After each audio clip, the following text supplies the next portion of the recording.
Salam, salam sejahtera untuk kita semua. Kembali lagi bersama saya, Yeremia Junianto Kapitan. Pada video saya sebelumnya, saya sudah menjelaskan apa itu dimensi-dimensi yang ada dalam administrasi gereja baru, yang dimana ini merupakan mata kuliah yang saya ambil di STT Inti Makassar pada semester 3 ini. Nah, pada saat ini kita akan masuk pada dimensi yang terakhir, yaitu adalah dimensi evaluasi kinerja pelayanan. Nah, sebelum kita masuk pada inti dan juga pembahasan video ini, maka saya mau mengucapkan terima kasih banyak terhadap saudara-saudara sekalian yang sudah komen, like, dan juga subscribe channel YouTube saya. Kiranya apa yang saya bagikan ini bisa menambah wawasan dan juga bermanfaat bagi saudara-saudari sekalian. Nah, kita langsung saja pada inti daripada video ini, yaitu tentang evaluasi kinerja pelayanan. Yang dimana jika kita lihat bahwa evaluasi pelayanan ini menurut definisinya adalah, kita mulai dari evaluasinya dulu. Artinya dia punya definisi sebelum kita masuk pada definisi daripada evaluasi kinerja pelayanan. Yang dimana evaluasi ini menjadi salah satu tolak ukur bagaimana suatu organisasi ataupun suatu wadah mengukur apa yang telah mereka lakukan selama ini. Nah, menurut para ahli definisi evaluasi ini, ahli yang mengemukakan ini adalah Roy Jacklers. Menurut dia, evaluasi itu merupakan serangkaian proses yang dimana dilakukan untuk menilai berdasarkan data kuantitatif yang diambil selama proses berlangsung. Nah, seperti yang saya jelaskan tadi, bahwa jika kita berangkat dan melihat daripada apa yang disampaikan oleh ahli tentang evaluasi, definisi evaluasi, bagaimana mereka melihat bahwa evaluasi ini sebagai tolak ukur dan juga penilaian yang dilakukan untuk menilai program atau kerja yang telah dilakukan. Nah, untuk itu di dalam evaluasi ini pasti orang akan bertanya mengapa hal itu harus ada. Nah, jika kita lihat, evaluasi itu merupakan salah satu hal yang sangat penting, karena tentunya dalam evaluasi kinerja pelayanan di dalam gereja itu adalah hal yang perlu untuk dibuat. Terkadang orang melihat bahwa evaluasi ini hanya dibuat atau dilakukan dalam pemerintah, organisasi, dan ranah-ranah politik, tapi sebenarnya di dalam gereja pun ada yang namanya evaluasi pelayanan.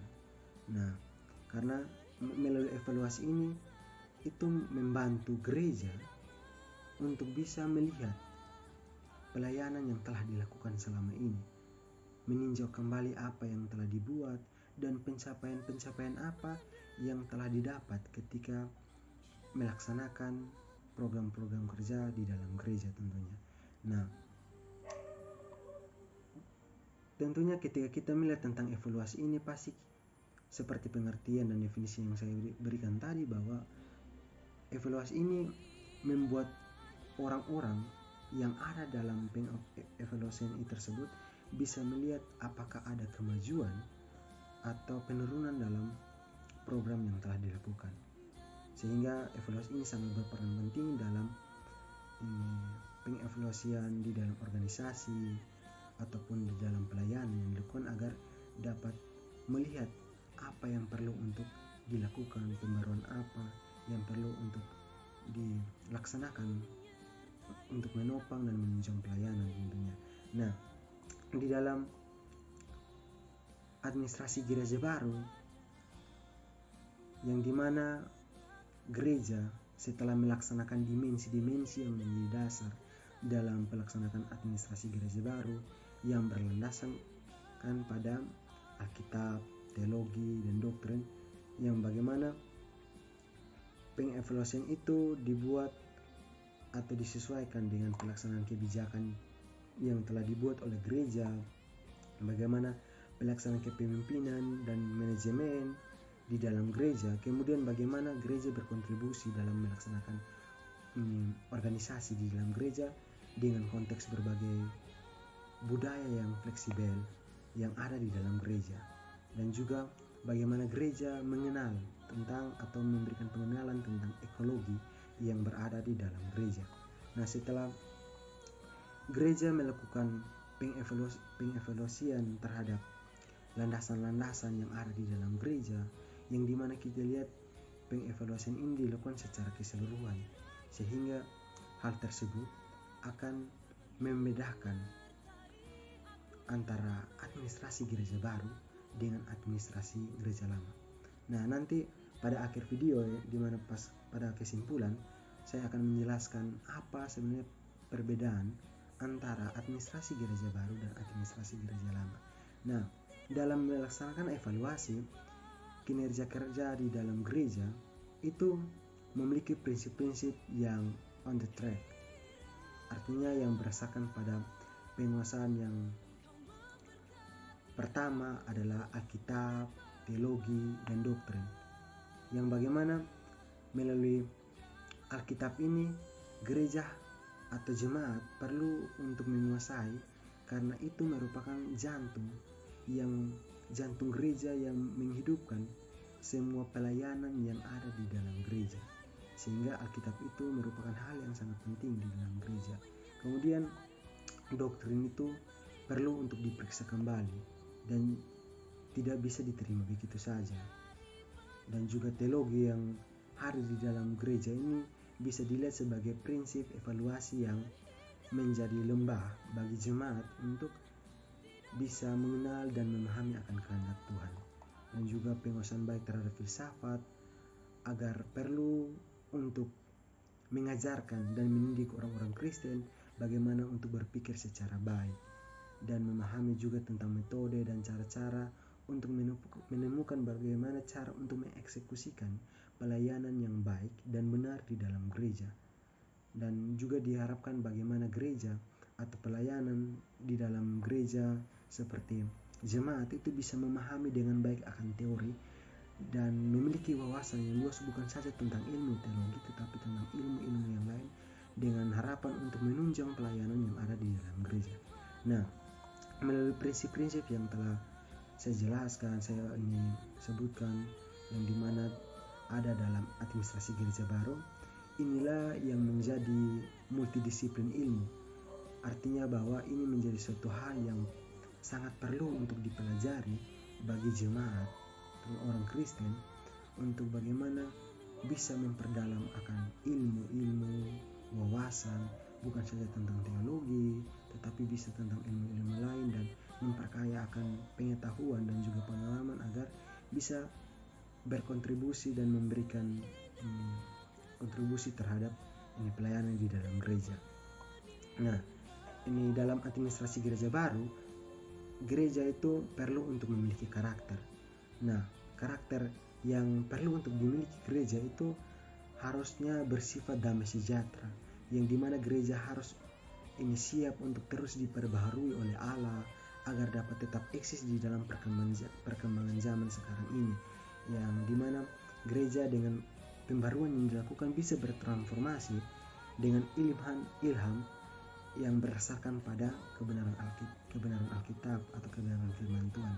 Nah, pejabat-pejabat gereja masa kini juga harus beda dengan pejabat-pejabat gereja yang zaman dulu. Artinya yang seperti saya bilang tadi, bahwa administrasi gereja baru itu memiliki perbedaan dengan administrasi gereja lama, sehingga administrasi gereja baru, pejabat-pejabat masa kini itu harus bisa memberikan keteladanan yang sesuai dengan Roh Kudus, sesuai dengan keteladanan Yesus Kristus, dengan penuntunan daripada Roh Kudus yang berdasarkan pada hukum dan prinsip, sebagai bentuk adanya upaya bersama untuk melakukan dengan cara sistematis, komprehensif, dan membawa orang untuk bagaimana mereka mencari akan Yesus dan rindu untuk datang ke gereja dan melayani. Nah, jika kita perhatikan pada hal-hal tersebut, dapat kita lihat bahwa gereja itu memiliki peran penting di dalam pelayanan. Jadi melalui administrasi gereja baru ini, bagaimana gereja mengupayakan diri, memperbaharui diri untuk bisa terus diperbaharui dan berkontribusi dengan perkembangan zaman yang semakin modern ini. Tentunya oleh karena itu, dengan adanya dimensi evaluasi ini, itu membantu gereja, membantu administrasi di dalam gereja itu untuk bagaimana meninjau kembali, melihat kembali apa yang perlu dan apa yang sudah dilakukan dan pencapaian-pencapaian apa yang telah didapat ketika melaksanakan program-program kerja di dalam gereja. Nah, jadi dari situ kita tiba pada kesimpulan bahwa sama seperti yang saya jelaskan tadi, bahwa yang menjadi perbedaan antara administrasi gereja baru dan administrasi gereja lama adalah pada pengevaluasian tersebut. Mengapa saya berkata demikian? Karena jika kita lihat dalam AGL atau administrasi gereja lama itu, ini cenderung evaluasi yang dilakukan itu terlalu sempit. Contohnya mereka terkadang hanya mengevaluasi tentang keuangan, sehingga hal tersebut itu tidak berdampak bagi kinerja pelayanan di dalam gereja. Penata layanan itu tidak ada perubahan yang signifikan, sehingga seringkali membuat gereja tidak bisa berkembang dengan baik. Nah, tetapi jika kita lihat di dalam administrasi gereja baru, seperti yang saya sudah jelaskan bagaimana pengevaluasian itu dilakukan secara keseluruhan, bahkan pejabat-pejabat gereja pun di dalamnya itu dievaluasi. Contohnya seperti pendeta, yang dimana sebagai seorang pemimpin, yang dimana dia berperan sangat penting di dalam gereja. Nah, melalui administrasi gereja baru, pendeta itu dievaluasi bagaimana kinerja pelayanan yang telah dia lakukan selama ini, sehingga itu membantu gereja dan juga itu membantu pendeta sebagai seorang pemimpin untuk membenahi diri dan bisa menerima akan kritik dan saran yang membangun tentunya. Oleh karena itu, hal-hal tersebut itu menjadi pembeda antara AGL dan AGB, sehingga dengan pembaruan yang dilakukan gereja ini membuat gereja dapat berkembang dan berkontribusi sesuai dengan konteks yang ada, sehingga gereja tidak ketinggalan zaman. Nah, dengan dengan adanya administrasi gereja baru, melalui dimensi-dimensi yang ada di dalam administrasi gereja baru ini membantu gereja untuk bisa terus diperbaharui dan terus untuk eksis di dalam gereja dengan tetap berdasarkan pada hukum dan prinsip Alkitab, teologi dan doktrin yang sesuai dengan aturan yang ada.